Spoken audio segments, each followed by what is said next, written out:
శ్రీకాంత్ మరణంతో గ్రామంలో ఒక్కసారిగా విషాద ఛాయలు అలుముకున్నాయి. ఊళ్ళో వాళ్లంతా శ్రీకాంత్ కుటుంబానికి మద్దతుగా నిలిచారు. శ్రీకాంత్ మృతదేహంతో ఆందోళనకు దిగారు. ఏర్గట్ల పోలీస్ స్టేషన్ కి అంతా ర్యాలీగా అలా బయలుదేరారు. శ్రీకాంత్ కుటుంబానికి న్యాయం చేయాలని వారంతా డిమాండ్ చేస్తూ అక్కడ బైఠాయించిన దృశ్యం కూడా మీరు చూస్తున్నారు. ఉద్రిక్త పరిస్థితి తలెత్తే అవకాశం ఉండడంతో శవయాత్రని పోలీసులు అడ్డుకున్నారు. దీంతో ఆగ్రహంతో పెట్రోల్ పోసుకుని నిప్పంటించుకునే ప్రయత్నం చేశారు శ్రీకాంత్ కుటుంబీకులు. ఈ సందర్భంగా గ్రామస్తులు పోలీసులకి మధ్య వాగ్వాదం, తోపులాట జరిగింది. అక్కడ ఉద్రిక్త వాతావరణం ఏర్పడింది.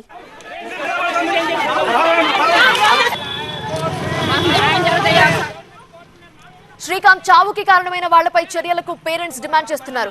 నిన్న బంధువులంతా కూడా అమ్మాయి ఇంటి వద్ద ఆందోళనకు సిద్ధమవడంతో పోలీసులు రంగంలోకి దిగి పరిస్థితిని చక్కపెట్టారు.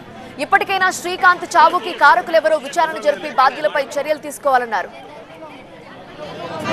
వచ్చే ముందు ఈమెకు వేరే సంబంధం ఖరైంది. ఇక్కడ ఖరైతే ఏం చేసిందంటే ఈమె ఆయన లండన్ నుంచి యూకే నుంచి ఇక్కడ దిగంగానే ఈ పిల్లగాడు నాకు నచ్చలేడు అది ఇదని చెప్పి మేము సంబంధం క్యాన్సిల్ చేసుకున్నది. క్యాన్సిల్ చేసుకొని వాళ్ళకు 7 లక్షలు 8 లక్షలు దండు కూడా పోసారు. అది ఊళ్ళో దండు పోసిన తర్వాత అప్పుడు అందరికి తెలిసిపోయింది వీళ్ళిద్దరికి ఎఫ్ఐఆర్ ఉన్నదని చెప్పి.